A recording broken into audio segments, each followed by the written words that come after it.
Good afternoon, everybody. It's Steve here from RealtalkDopesick. So we're gonna dive into if treatment is right for you. Now, I know treatment was right for me. I knew it was right for me because I couldn't do this alone. I couldn't do this by myself. I've been in and out of the rooms of AA and NA for about 10 years at this point before I finally found my rock bottom, and I realized that it wasn't a meeting I can attend. I needed to be fully removed from my life. I had to give the phone up. I had to give, the people up, the relationship up. I had to give up everything to get back even more. Now, I can't tell you when you're ready for treatment. That's something you're gonna need to do for yourself. But I can tell you my experiences of a couple clues, you might say, that told me treatment might be the best option for me. So one of the first clues that I realized that, treatment might be a viable option for myself. It's gonna come from your loved ones, your moms, your dad, your girl, your wife. They're gonna recommend, like, hey, have you ever thought of treatment? Your addict brain's gonna tell you that it hasn't gotten that bad. I still got some drinking and drugging to do, right? Like, hey, I still go to work on Monday. Like, I'm not an addict, right? That's what my brain told me the first time I heard that come out of my loved one's mouth was like, treatment, that's not even an option.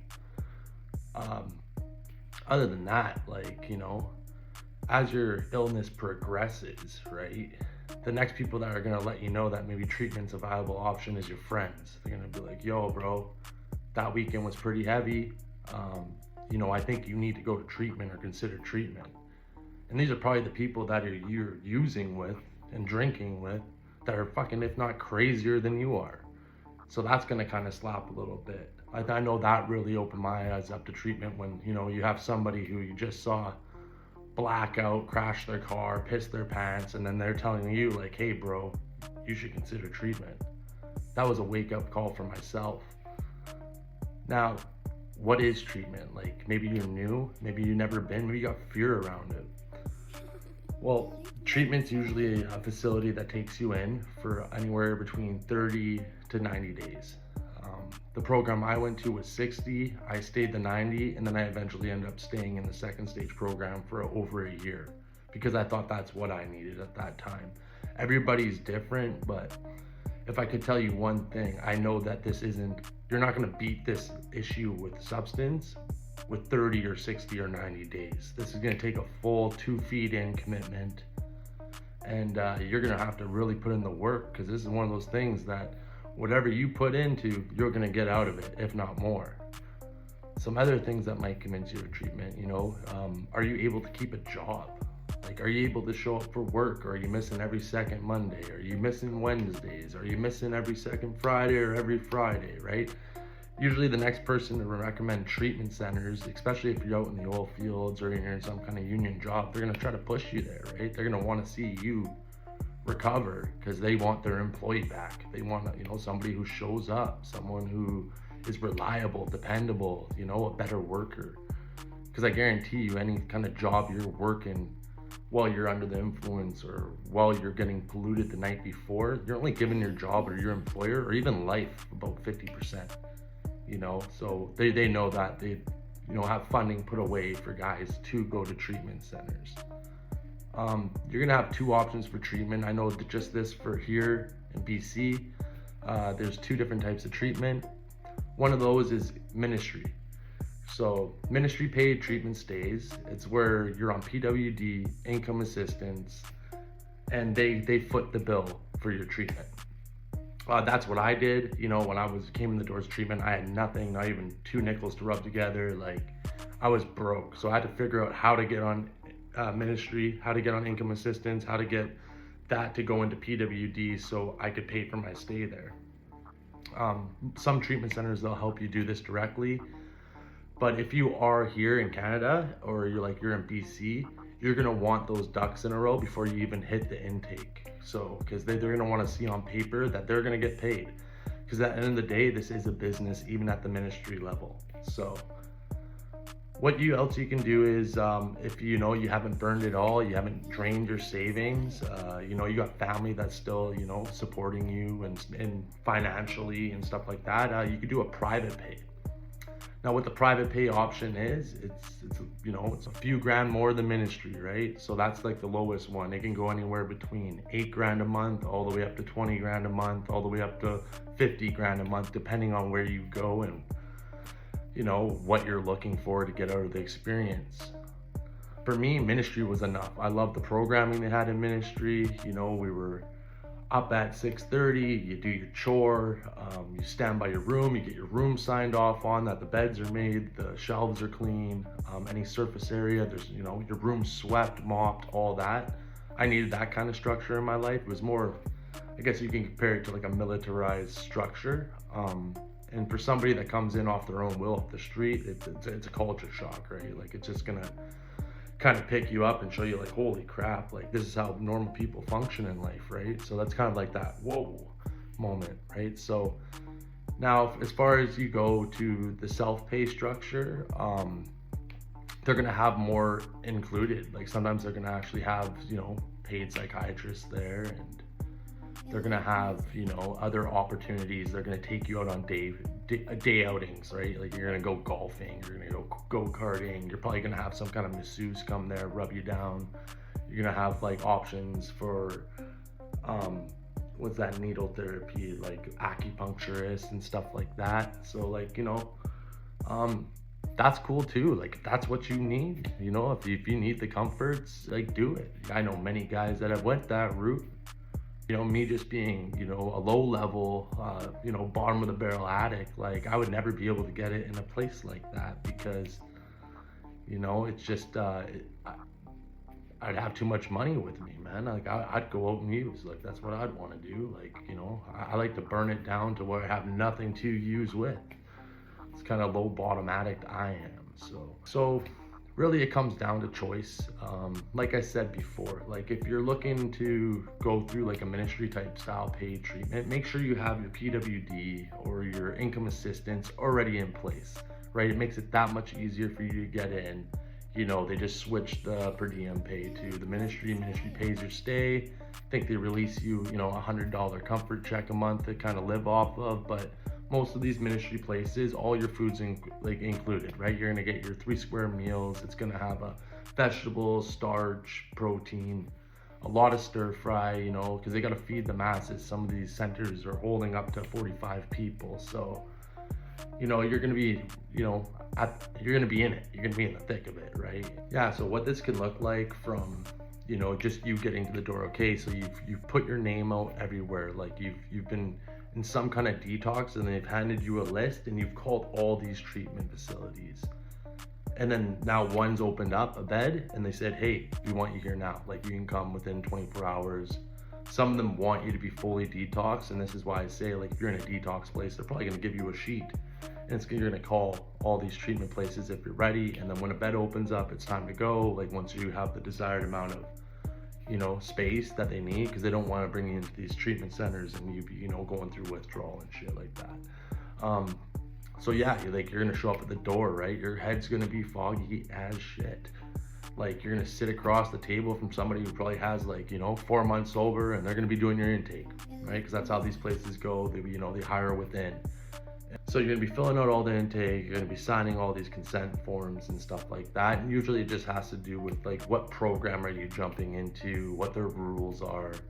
You know, this is our format, this is how we run our day-to-day, right? Our programming. You're gonna sign all these things, and you know, they may provide, like, you know, the bed sheets, the pillow, the blanket and stuff like that. And then someone's gonna take you out and kind of bring you around, show you where you'll be sleeping, where you'll be doing group, what the house standards are and stuff like that. So then they'll introduce you to everybody there, right? And usually when you go into these places, people are super accepting. Like I've seen guys come in with nothing, and then, you know, guys are like, oh, look, do you have underwear? Do you got socks? Do you got jacket? Do you got hoodie? Do you got clothes? Do you want to go take a shower? Don't we put clean clothes by there so you have some clean clothes to clean them into? Like people are super, like, you know, eager beaver to help, right? Because they remember what it was like when they came in with nothing, and they just want to help the guy, you know, out. And I love seeing that. Like I love seeing that, because these guys are, you know, guys with 30 days, 28 days sober, and they're already getting, you know, I need to help. Like that's how I'm going to stay sober. I'm going to help others, right? And I love that. So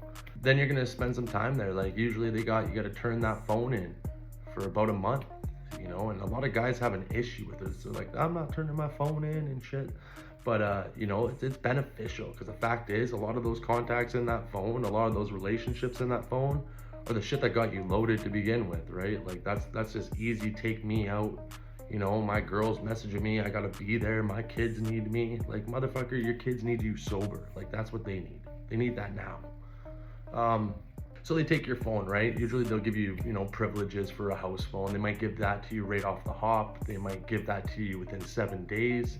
But what they're trying to do, they're trying to just give you space to settle. So like the exterior life, whatever you had outside of there, isn't gonna pull you right back out at your most vulnerable. Because you're usually most vulnerable within your 7 days there, because the fog's trying to lift, you're detoxing off all this stuff, right? You're waiting for that methadone to hit and, balance you out, or you're waiting for a good night's sleep, a shower, a couple meals, right? Like, all that really greatly improves like how you're gonna adapt in that kind of atmosphere. So here you are, you're brand new to the house. You got to start building connections, right? Guys are gonna approach you, they're gonna try to give you smokes, all that stuff, right? And they're really just there trying to help your stay, right? But you gotta really keep your wits about you, because not everybody there is in a position well enough to help you, right? Like, you gotta really pick your friends smartly while you're in this recovery journey, because some guys are just sitting there itching, waiting to get the fuck out. Some of those guys might even already have dope in there, and they might try to get you to use and stuff.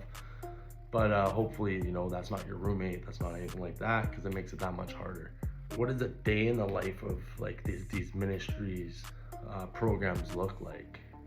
You're gonna wake up, you're gonna have a house manager, he's gonna go knock all the doors, and he's gonna be like, hey, time to get up. Hopefully you get up early enough, you could have a smoke, a coffee, shave, shower, whatever you gotta do to get yourself ready for the day.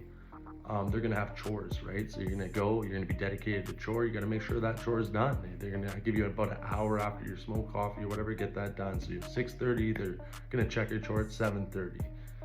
Then 7:30 to 8:30, they're gonna check your room. So you gotta make sure your bed's made, you gotta make sure your floors are swept, everything's put away neatly, right?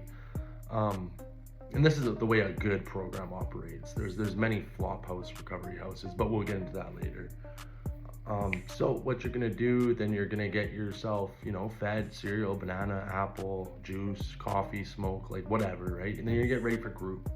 Because if it's a good program, they're gonna have some kind of group, or they're gonna educate you on, what you're doing there. Like, why are you there? Why are you an addict? Like, they're gonna try to educate you on some part of this disease, right? They're gonna try to make you have some self-reflection, a lot of CBT, group therapy style, hopefully they don't, really try to cram too much into you. Like, it used to be pretty dry, the one I went to, we used to just pass around a book and read from a book, right? But by the time I left there, like, they were doing serious content. Like, they were driving, like, what is HALT, and what is pause, post-acute withdrawal syndrome, like, because you're going to be going through that anywhere up from your first bit of recovery all the way to 3 years, right? Some people, it takes a long time to get this post-acute withdrawal syndrome kicking in. But they're going to really dive into the meat and potatoes of their program, and like, what is addiction, what makes you so unique? Nothing. Anybody who's in that same freaking house is suffering the same way you're suffering, just in a different way, right? It's one thing about addicts, we're all the same. We all suffer the same fears, insecurities, doubts, negative self-talk, all that stuff, right? Some people, they get right into the work, right? They want to be there. They just came in off the street. It's cold. You get fed, you get showers, you get all those little creature comforts that you maybe put on the back burner for a few months to a few years, right? So some guys, they just happy for the opportunity to be there. And those are the people that usually I see get this pretty quick, is the guys that can always remember how they were before they came in. So like, that's kind of cool. I like those types of people that have really smashed their lives up, really hit their rock bottom. Like, that's the real deal addict that I like to work with. So now you're gonna do this program. It's gonna be this Groundhog Day. You're gonna feel like it's Groundhog Day, the same shit every day. But you are going to start noticing some really good changes in yourself. I think, from a guy who's worked in these places, I love watching the light come back in their eyes, right? They come in all sunken face and all messed up. Their eyes are hollow, their skin's pale, they're like 140 pounds, scabs all over.